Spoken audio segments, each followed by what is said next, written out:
Good evening, friends. Today we will discuss about Jane Austen's famous novel Emma. Firstly, we will discuss about the author of the novel, Jane Austen, who was an English author.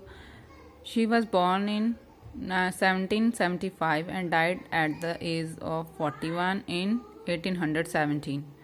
She is best known for her 6 novels. She wrote realistic novels, means कि वो novels जो लिखती थी सच्चे जो मतलब सच्ची घटनाओं पर आधारित होते थे, वो कोई भी सुपर नेचुरल एलिमेंट्स का यूज़ अपने नॉवेल्स में नहीं करती थी. Her plots often explore the dependence of women on marriage for the pursuit of favourable social standing and economic security. मतलब वो अपने नॉवेल्स में इस तरह का प्लॉट्स जो मतलब इस तरह के प्लॉट जो बनाती थी कि जो विमेंस की डिपेंडेंस है वो मैरिज पे कितनी ज़्यादा है, मतलब उनकी इकोनॉमिक सिक्योरिटी के लिए. जैसे कि वहाँ उस टाइम में जो लड़कियां होती थी 18th सेंचुरी में, लड़कियां जो थी वो क्या करती थी, अपर क्लास के जो लड़के थे उनसे शादी कर लेती ताकि उनका जो इकोनॉमिक स्टेटस है वो रेज हो सके, मतलब उनको एक अच्छी क्लास मिल सके, अपर क्लास से वो बिलोंग कर सकें. And famous novels of Jane Austen was Sense and Sensibility, which is published in 1811. Second novel is Pride and Prejudice, which was published in 1813. Then another novel is Mansfield Park, which is published in 1814. And Emma novel, which was published in 1816. And Northanger Abbey and Persuasion, both these novels are published in 1817 after the death of Jane Austen. Jane Austen जो थी उसको उस time पे बहुत सारी जो difficulties का सामना करना पड़ रहा था. मतलब वो टाइम इस तरह का था, 18th सेंचुरी में इंग्लैंड में इस तरह का माहौल था कि वहाँ पे जो कोई भी लेडी राइटर, मतलब कोई भी लड़की जो है वो नॉवेल वगैरह या कोई राइटिंग जो थी उसको ज़्यादा मान्यता नहीं दी जाती थी उस टाइम पे इंग्लैंड में. जिस नॉवेल को आज हम डिस्कस करने जा रहे हैं, जेन ऑस्टिन का फेमस नॉवेल है ये भी एक, जिसका नाम है एमा. इसमें जो कैरेक्टर है एमा वुडहाउस, जो कि एक उसको मतलब ऐसे लगता है, एमा वुडहाउस जो लड़की है उसको ऐसे लगता है कि जैसे वो एक परफेक्ट मैच मेकर है. तो वो क्या काम करती है इस नॉवेल में, मैच मेकिंग का काम करती है. बट जो उसके मैचेस होते हैं, एक भी मैच उसने परफेक्ट नहीं बनाया पूरे नॉवेल में, और लास्ट में वो इस मैच मेकिंग के काम को छोड़ देती है नॉवेल के एंड में.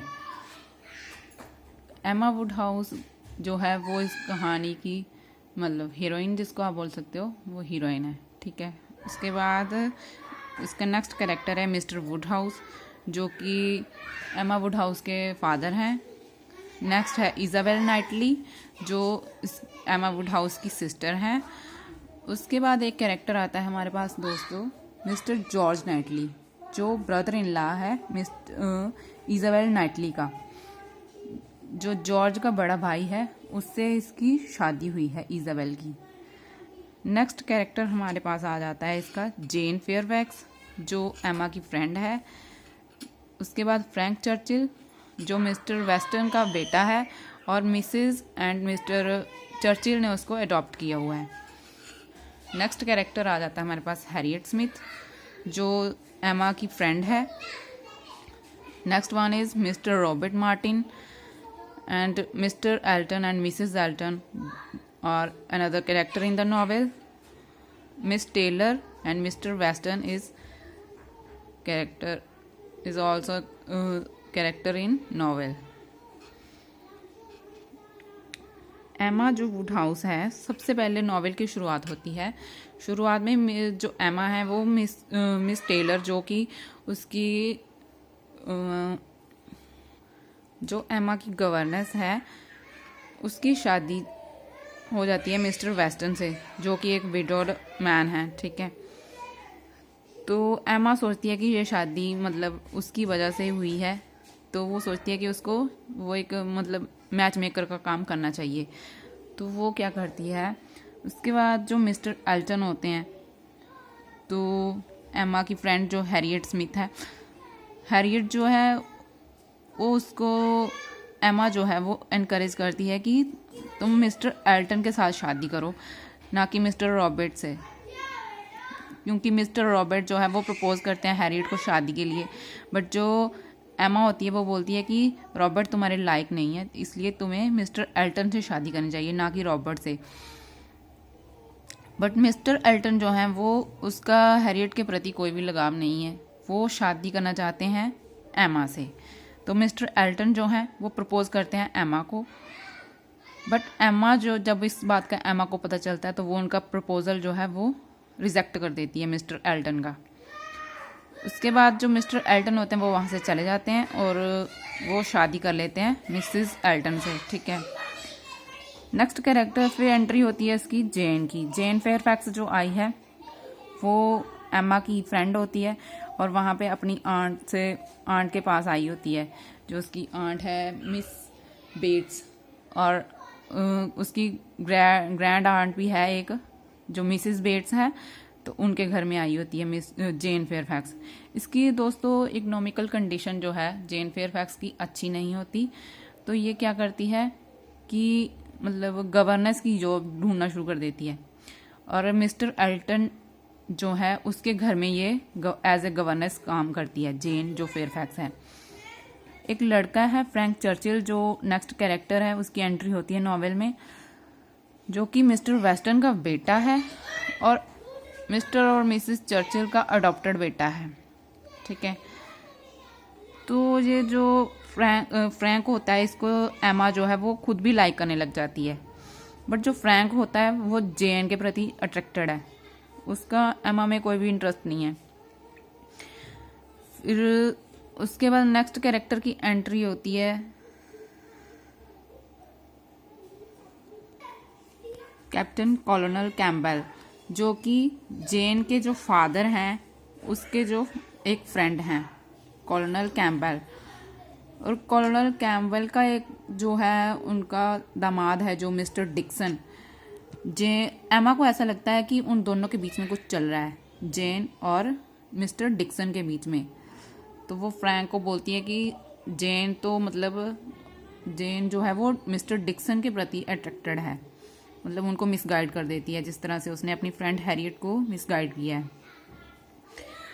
तो इस वजह से जो फ्रैंक है वो थोड़ा जेन से मतलब थोड़ा चिड़चिड़ा हो जाता है, उससे थोड़े पीछे हट जाता है। उसके बाद जो है जेन जो है वो मतलब, और फ्रैंक चर्चिल जो है, फ्रैंक बताता है कि उसने जेन से जो है चोरी छिपे सगाई कर ली हुई है, एंगेजमेंट कर ली है। तो इस बात को सुन के जो फ्रैंक है वो बोलता है कि मैंने इस बात को इसलिए सबको नहीं बताया क्योंकि मैं जानता हूँ कि जो मेरी आंट है मिसिस चर्चिल जो है वो कभी भी इस बात को एक्सेप्ट नहीं करेंगी कि मतलब फ्रैंक को एज ए बहू वो मतलब स्वीकार कभी भी नहीं करेंगे, क्योंकि जेन का जो सोशल स्टेटस है वो हमसे काफ़ी लो है। तो इसलिए मैंने चोरी छिपे जेन से सगाई कर ली हुई है, तो हम शादी करने वाले हैं। देन एमा जो है वो दुखी हो जाती है क्योंकि वो फ्रैंक के प्रति अट्रैक्टेड है। फिर वो कहानी शुरू होती है मिस्टर जॉर्ज नाइटली जो हैं, तो वो जो है लड़की ये हैरियट स्मिथ, ये अट्रैक्ट हो जाती है मिस्टर जॉर्ज नाइटली के प्रति। तो ये हैरियट जो होती है वो जॉर्ज नाइटली को इम्प्रेस करना चाहती है। वो सोचती है कि मेरी शादी अब जॉर्ज नाइटली से हो जाए। जब एमा को इस बात का पता चलता है तो एमा दुखी हो जाती है। एमा को डर लगने लग जाता है क्योंकि एमा जो खुद वो है वो मिस्टर जॉर्ज नाइटली से प्यार करती है।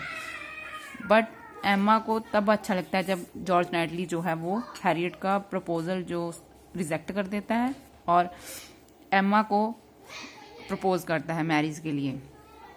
तो एमा इस बात से खुश हो जाती है। देन एंड में जो मिस्टर रॉबर्ट मार्टिन होता है वो फिर से हैरियट को प्रपोज करता है, सेकंड प्रपोजल उसको देता है शादी के लिए।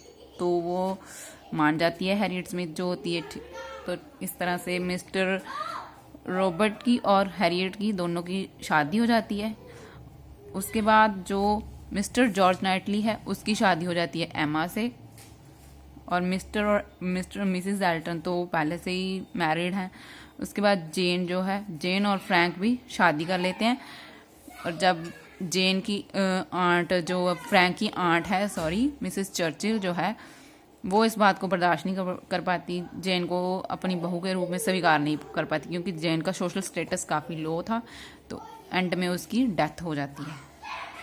एंड में ये नॉवल में एमा और जॉर्ज नाइटली की जो मैरिज होती है उस पर यह ख़त्म होता है। और इसके साथ साथ ही एमा जो होती है वो फिर से कभी भी मैच मेकिंग का काम ना करने का मतलब कसम खा लेती है कि मैं कभी भी अब से मैं मैच मेकिंग का काम नहीं करूँगी।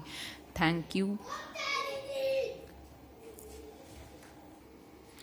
दोस्तों। अगर वीडियो पसंद आई हो तो लाइक, शेयर एंड सब्सक्राइब।